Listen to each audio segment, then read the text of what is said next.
What's up, everyone? Welcome to Program Your Mom. Today we're going to be doing a GM flip key programming procedure.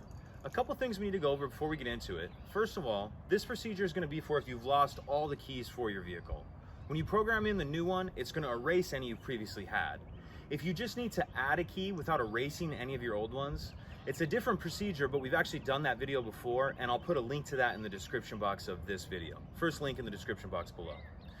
So the next thing is, once you have your new key, flip key, we need to have the blade cut. So you can either do that at an automotive locksmith or a dealership.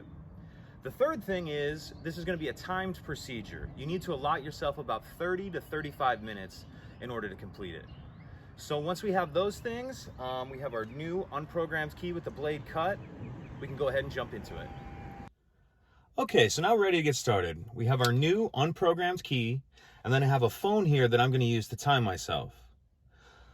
So we need to put our key in the ignition, turn it to the on position, and now we need to leave it in the on position for at least 10 minutes. So I'm going to hit start here. I like to wait about 10 minutes, 30 seconds. So once we get closer to time, I'll check back in.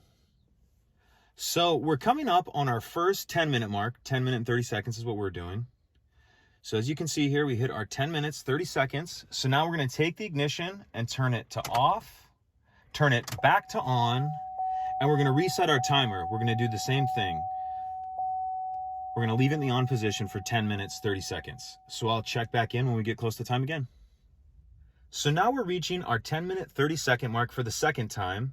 As you can see here, we just hit it.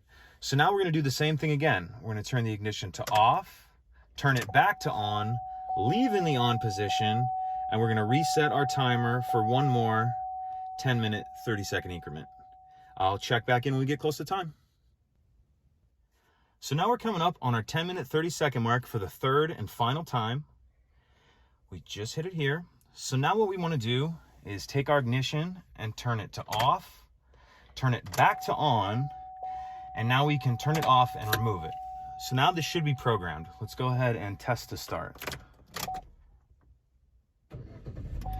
Now you might have noticed there, I've noticed on a lot of GM vehicles, when you very first program in a new key, the first time you start it after you program it, you have to leave it cranked forward for an extra couple of seconds. So that's about it. If you have any questions, please let me know. If you could take a second to like and subscribe, it helps us out and I'd appreciate it.